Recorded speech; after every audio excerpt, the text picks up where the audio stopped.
each and every Wednesday with yours truly, DJ KAT. I got a special guest in the studio. How you doing, sir? Not too bad, yourself? Yeah, I'm good. I'm good. So let the people out there know who you are. Okay, I'm known as Chonkybeatz, and I'm a beatboxer from Tamworth in the Midlands. Mainly found in Birmingham. Most of my work's done there. I'm also a music producer, and yeah, that's pretty much me. Wow. Okay. So where did that name come from? It's a mixed bag of tricks, to be fair. Okay. It mainly started when I was in high school. Okay. I used to be a bit chubby, and one of the lads in my class, he had a bit of a fun time calling me Chunk from the Goonies. Oh, okay. So he always used to sort of take the mick at dinner times, and his reason for that was he always caught me with chips at the chippy at lunchtime, so he started calling me Chunk. At that point I didn't really have an alias for the beatboxing, so it came from that point on. I was just Chonkybeatz. Oh, okay. And after a bit I just kind of didn't like Chonkybeatz. I thought it was a bit generic, and I ended up going with Chonkybeatz and changing it because I ended up losing weight, and the chunky side of it didn't make sense, but chunky still means the same thing really, so it's kind of not much of a change. But one of the interesting things that I later found out was, and I wish I could find it now on Google, but Google has a funny habit of removing pages, but Chon, C-H-O-N, the first part of Chon literally translates to my first name, John. Oh, okay. And I didn't know that when I picked the name. So it was made for you then? It was kind of made for me in the end. Another cool thing about the name really is it's like an acronym for the four most common elements in living organisms. So carbon, hydrogen, oxygen and nitrogen make up the letters of the word Chon. Okay. Chonkybeatz, so it's kind of like Chon, key to life, if that makes sense for me. So that's my new meaning behind it. Yeah, man. It's quite a deep meaning, really. Yeah, there's a few in there. So, for those who don't know what beatboxing is, how would you describe what it is? It's the most natural form of music. Okay. It comes from mainly the face, the human, the head, the skull, the throat. It can be sort of body related as well, so I see beatboxers tapping their throats with their hands and including rhythms from the hands as well in with the beats, so it's not all just from the mouth, it's mainly all from the mouth, but other beatboxers will drift to other parts of their body as well. Okay. And I'm always curious, how did you know you had this talent? How did it start? Well, to be honest, I was 8 years old in primary school, and a lad, he was either 6 or 7 years of age, he actually bust out a drum and bass beat on the playground right in front of me, and that just blew my mind away. I'd never seen anything like it.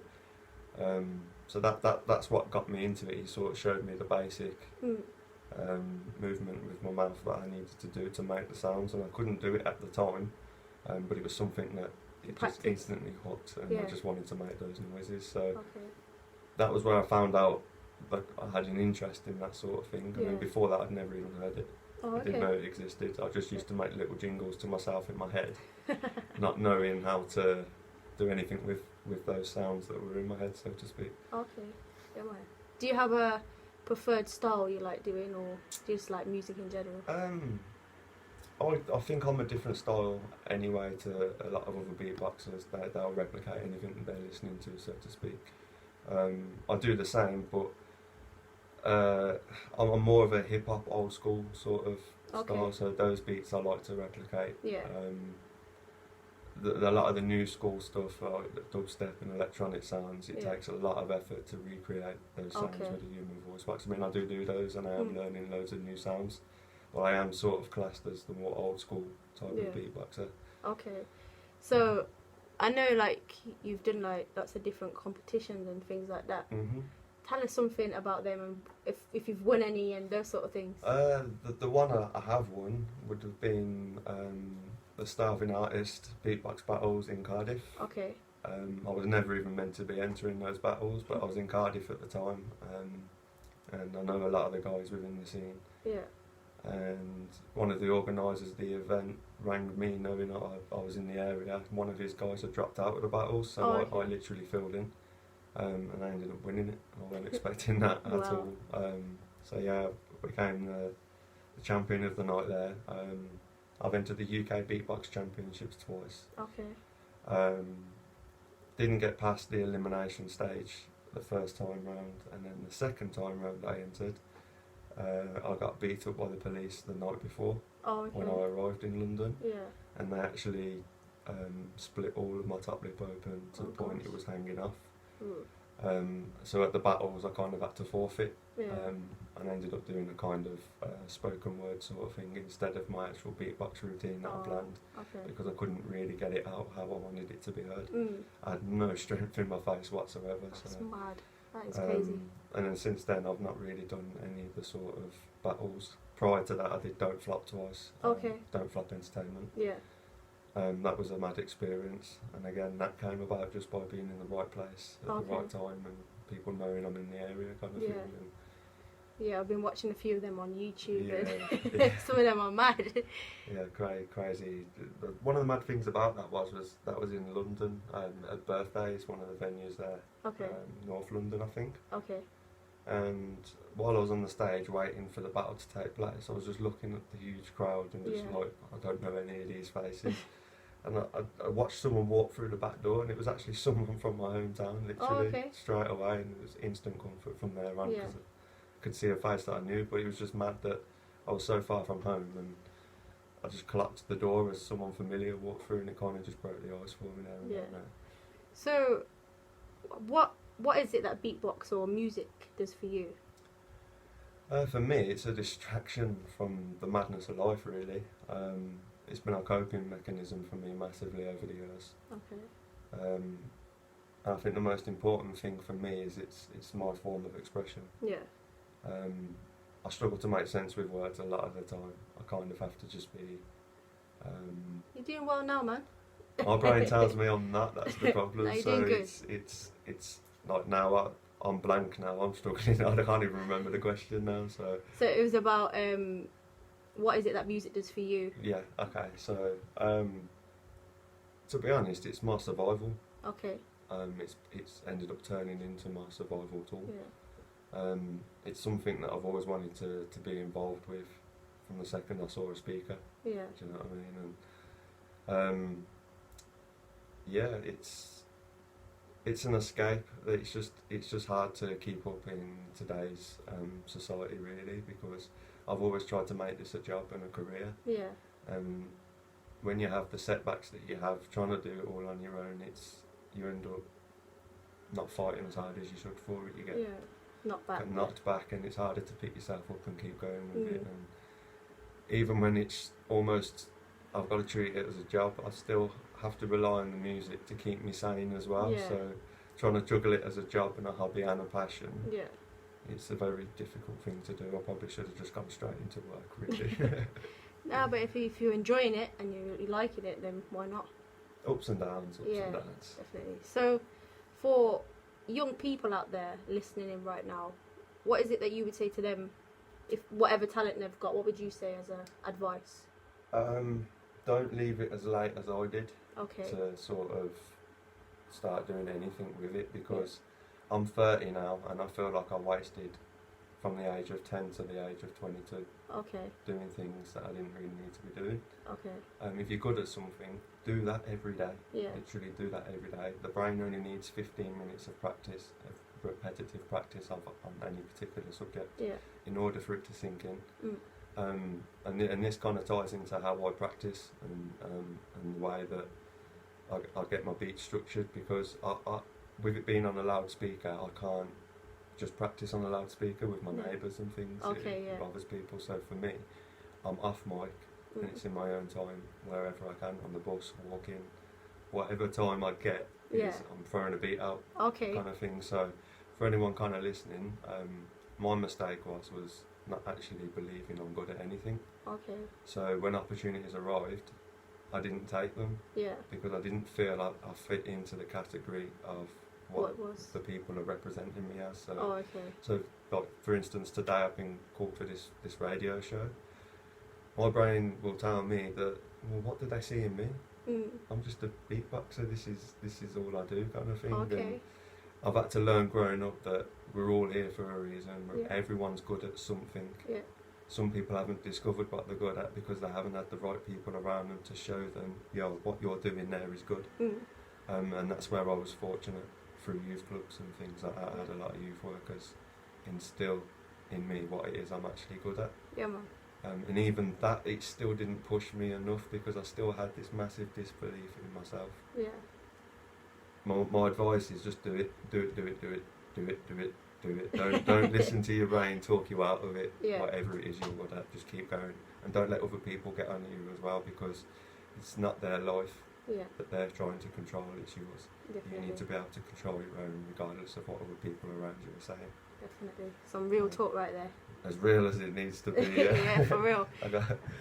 So, we've seen little bits and bobs of beatbox. The first time I ever seen you perform was in Birmingham. I was with my mum and I was watching you perform and people crowding around and things like that. What is it that you are expecting? Do you go there with an expectation, or what is it that you actually go there with? For me, it's a lot. I'm very aware of what I call a ripple in life. Okay. So for every action that takes place, there's a reaction. Yeah. Whether it be good or bad. Yeah. And we live in duality, so that is good and bad. So both always exist. Yeah. And I always believe that the bad's never taking a day off. Yeah. Ever. True. So anyone that is doing anything good needs to be out there pushing the good as much as the bad's being pushed. Definitely.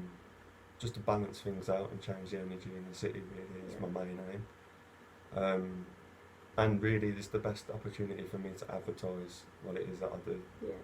Instead of me having to try and verbally explain it to someone or even advertise myself across the internet. I prefer the more organic approach of meeting real people, letting real people see what I can do for free. They don't have to donate. Yeah. Not everyone can afford a ticket to go to a hip hop show. True. Whereas I'll bring that show to the streets for free. Yeah. Kind of thing. And people do donate, and it does help me live. It's my survival in all fairness, but the core aim of it is to be able to get somewhere in life doing what I'm good at, and at the same time change the mood of the place. Definitely. For the better. If you're up for it soon to do a few little samples.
I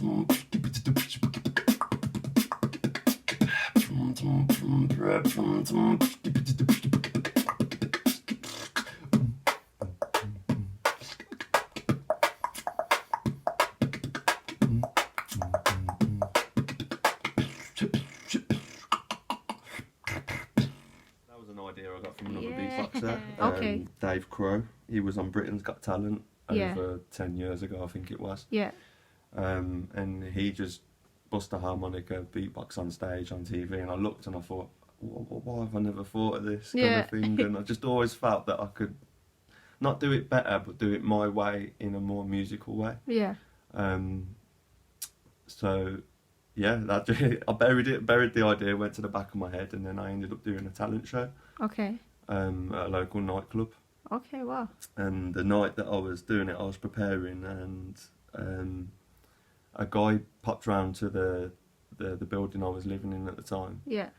And he got speaking to me, and I told him what I do and what I'm entering on the night, and he opened his jacket and he had like a whole assortment of harmonicas. Wow, okay. Really strange. Yeah. And he just whipped one out and goes, try to do it with that. So I was like, okay.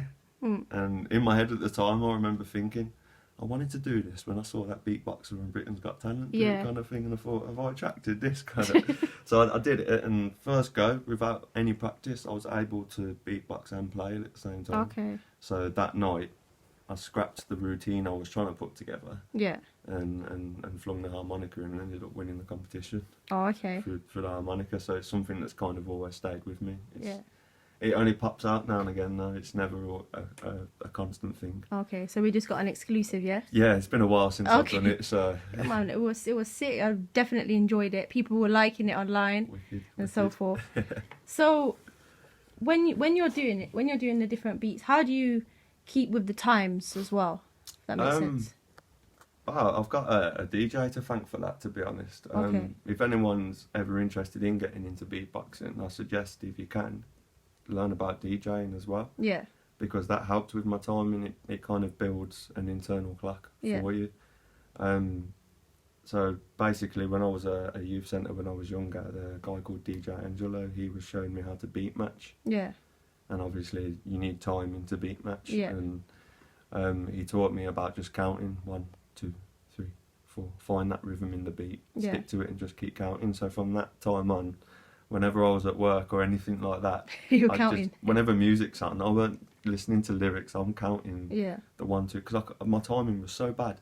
Okay. I couldn't DJ at the time. I certainly wasn't anything good structure-wise with the beatboxing, and I just knew that my timing was off. So I learned to DJ. Yeah. And realised there is a natural clock in us that starts counting along once you switch off to it, kind of thing. Oh, so okay. the more developed you get with musical timing, the more natural it becomes anyway. But I do drift. I'm not solid on the tempo either. Okay. I mean, I've been in studios and recently made a sample pack, and I had to go through it and realise how far out of time I actually am as a beatboxer. Yeah. But the fact that it's human anyway brings a human feel to it. Being out of time slightly, it's more humanised, and I am human after all. Yeah. So. Okay. Because obviously there's new music, there's different vibes, all of that sort of thing. When you say hip hop, when you say old school hip hop, do you have any kind of favourite artists or things that you listen to give you that inspiration? Yeah, anything sort of. I mean, I like Wu-Tang style beats. Okay, yeah. Vinnie Paz, Jedi Mind Tricks, that sort of theatrical hip hop almost. Okay. Like, so you got a lot of orchestra samples in them and things like that. But also, just any form of hip hop really. The only thing I'm not really a fan of is mumble rap. Oh, okay. And trap. I mean, don't get me wrong, the beats. Yeah. Some of them are out of this world, like, and I could meditate to some of these beats. I'm really good. Like, I could literally lie in a room, just close my eyes and listen to the beats, but I can't stand what I'm hearing over the top of it. Oh, okay. And that ruins it for me, because hip hop's all about telling a story, kind of thing, and educating future generations. At least that's how I see hip hop. Yeah. And that's what I was listening to at a young age. Okay. Was stuff that it's all community based and passing knowledge on to the younger ones, kind of thing. And now it's kind of more like, hit it, skid it, let it, did it, work. and that's all I hear in music today. Oh, okay. It's not. You're not feeling that. I'm not feeling that. I mean, if people, I appreciate the vibe it brings. Yeah. I mean, don't get me wrong. I've seen artists go on stage who are mumble rappers and completely blow the roof off a venue. But I think that's down to music anyway. Yeah. If the beat's fire, people are going to move. Yeah. Do you know what I mean? It's Definitely. as simple as that. It doesn't really matter about the lyrical content on top anymore, and I think that's a shame. Oh, wow, that is true. How about reggae? Have you ever tried reggae? See, I absolutely love reggae. Okay. It's something that whenever I've been busking on the street, someone will come past and request it. Okay. And my mind can't bring any of it to my head. Oh, okay. So it's literally the same as hip hop, really, in terms of structure. Yeah. But when it comes to getting like those guitar chugs and things like that, well, it just goes out my head, and I end up. It sounds more hip hop than it does reggae kind of thing. Well, I blame myself for not learning enough reggae, and a lot of it's that's down your next challenge then. It is a challenge for me, and the reason why it's such a challenge is because even when I've tried to produce it before, like, it's just such a quality form of music. Yeah. I don't want to mess it up. Okay, I get you. So if I'm going to cover it, you want it to be perfect. I need it to be done proper, do you know what I mean? True. So, for instance, my snare sound, that's all well and good, but I want a kick drum to land with that snare sound. Oh, okay. Just like it would in a reggae tune, do you know what I mean? And until I can do that at the same time, it's something that I shy away from showing people, if that makes sense. Yeah. But no, I do love reggae, and it's gonna come. It will come. One day you'll be sitting there. It needs to, because I believe reggae is community music. Definitely. It brings people together massively. Yeah. And 9.5 times out of 10, it's a positive message carried in it. Definitely. So we're coming to the last few minutes of the interview. Mm-hmm. What kind of final words or sounds would you like to say to the people out there? Believe in yourselves. Be aware of the ripple. So just be aware that your smile and you as a person is the most powerful thing you should know. Yeah. Smile, help, share, love. Do those things and be the best you can be at what it is you're good at. That's all I feel the world needs to do. And if everyone did that, it'd be a better place overnight. True, definitely. 100%. Okay, yeah, man. Don't forget yourself, because the rat race we're all in, those guys leading and controlling that rat race ain't doing us no favours. So we need to do the favours for our children in the future, otherwise they've got absolutely nothing left. Yeah. They're already taking the money out of the arts. Yeah, definitely. And I know how hard it is. I have to busk to get by and try and get shows and get noticed and things like that. There ain't nothing going on locally that much in terms of stage shows, hip-hop nights, dubstep nights, all that. And I think it's because the economy's been hit hard, and there's so much power at the top that rights and freedoms have been taken away down the chain here and there, and money is one of those big things that's been taken out of the arts 100%. Yeah. And I've seen more buskers hit the streets than ever before because of it. You know, we should be able to make a career out of what we do. And anyone should be able to. Yeah. The more people that do decide to go their own route in life and do what it is they're good at, and it doesn't have to be music, it can be anything. Yeah. Absolutely anything. The more we choose to follow our own path, the quicker this system has to change. Yeah. The quicker and the better life will be for everyone. Definitely. Is there any kind of final sounds you want to say down the airwaves? I like that sound a lot. I don't know what it is. Just it feels really nice to do. So I felt like I wanted to put that one out there. But on a serious note, I do have a sample pack coming out. Okay. Where all my sounds can be found and used for anyone's musical productions, and it'll be all royalty free as well. So I'm not going to come hunting people down that use my sounds or anything like that. But that'll be available within the next month, hopefully. But people can keep an eye on my social medias. And what is your social media for those out there? Chonkybeatz, CHONKY, Beats with a Z, all one word. You can find me on YouTube and Instagram, Facebook is coming. I did have amazing accounts on Facebook and Instagram before, but I lost those accounts and I'm starting all over again, basically. Yeah, so I'm sure you can do it. I just want to say thank you to you. No, thank you. Definitely keep the work, keep the vibes going. Wicked, yeah, man. So once again, people, I'm going to play a final track.